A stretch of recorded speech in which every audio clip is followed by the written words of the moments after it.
Hey everybody, wanted to talk a little bit about my new favorite tool here. Just got this from Aircraft Spruce. It's a strut pump. So had this little issue, and it's happened a couple of times on really cold winters with my Saratoga, where if I've taken the plane out to someplace like I was at just a few weeks ago, where it was sitting out on the ramp, temperatures were -10, -15 degrees, and the FBO wanted $280 a night to put a single engine piston airplane in the hangar. Sorry, I can't, not gonna do that for a week. However, I will pull it in the night before I'm ready to take off.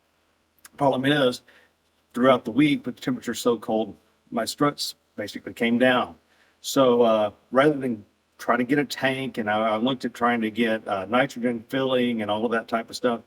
I live out in the middle of nowhere. It's a 45, 50-mile drive to go get a nitrogen tank if I needed to get a refill, and I don't have all of the connectors. So I decided I was going to give this strut pump a try. Got this from Aircraft Spruce, $327. Thought it was a little bit much, but it seems to be working good. I did the mains.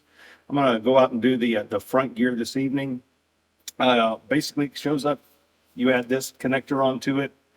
Does have a nice 90 on there to be able to attach it to your struts. I do wish this hose was maybe 6 inches longer, because trying to get to my front nose gear is a little bit tough. It does not come with this attachment. So, those of you who have a compressor at home, you will need to make sure that you have one of these ready to go so you can attach it on to plug it into your compressor. And it will work anywhere from 90 to 150 PSI compressor.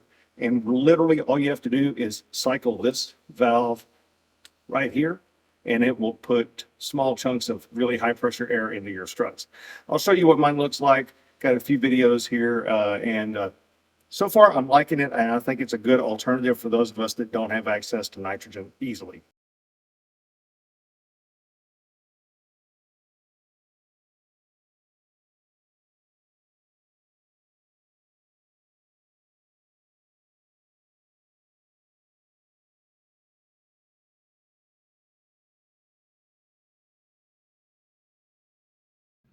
So when I built this hangar, I embedded these into the floors for tie downs. I have them for the wings too, but one of the nice things is for preventative maintenance like this, being able to get the tail down and get that nose gear up in the air, it's nice to be able to do that.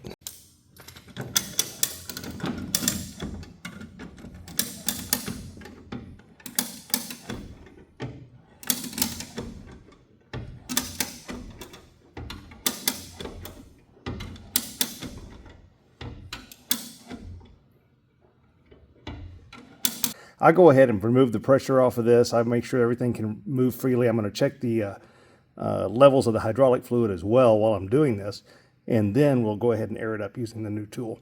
I will mention, just like on any other air tool, get some air tool oil. It says this in the instructions. I wonder how many people don't do this. And just put a couple of drops of air tool oil down in there.